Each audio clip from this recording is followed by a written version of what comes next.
बाहर आएगा तो टीएमसी मारने का धमकी देता है।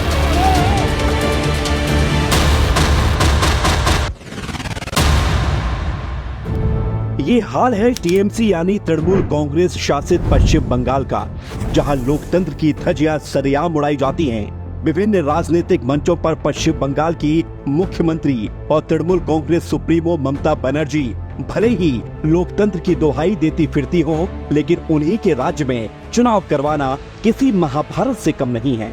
जुलाई 2023 में पश्चिम बंगाल में हुए पंचायत चुनाव के दौरान तृणमूल कांग्रेस के कार्यकर्ता कहीं बैलेट बॉक्स लेकर भागते हुए नजर आए तो कहीं उन्हें जलाते हुए। किसी ने रोकने की कोशिश की तो उन पर गोलियां दाग दी गई।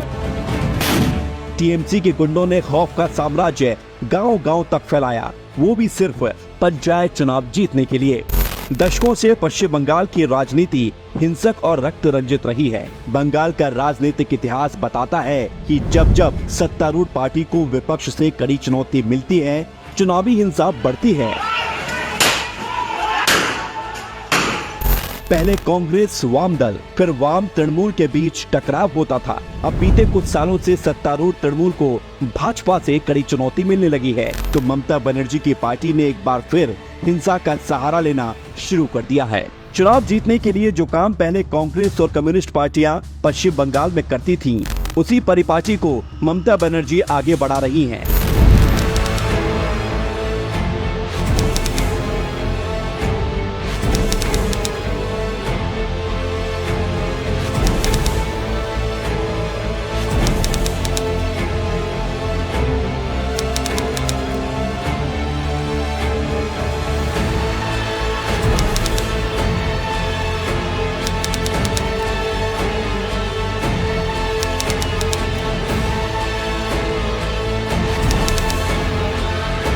कार्यकर्ताओं पर ही नहीं, नेताओं और प्रत्याशियों तक पर तृणमूल के लोगों ने हमले किए हैं। पश्चिम बंगाल विधानसभा चुनाव के दौरान नंदीग्राम में बीजेपी के प्रत्याशी और ममता बनर्जी को हराने वाले शुभेंदु अधिकारी के काफिले पर तृणमूल के गुंडों ने हमला किया था।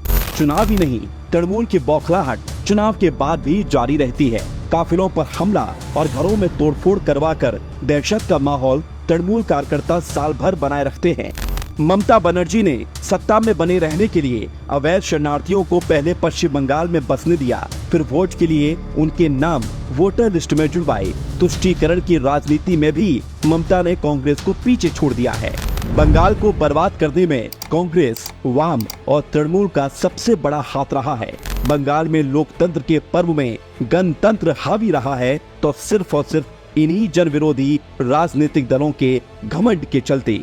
बंगाल में खून की होली खेलने वाले ये तीनों ही दल, कांग्रेस, सीपीएम और तृणमूल कांग्रेस, जो एक दूसरे को फूटी आंख नहीं सुहाते थे, वे आज राष्ट्र विरोधी गतिविधियों को बढ़ावा देने के लिए एक ही छत के नीचे घमंडिया गठबंधन के नाम से इकट्ठा हो चुके हैं।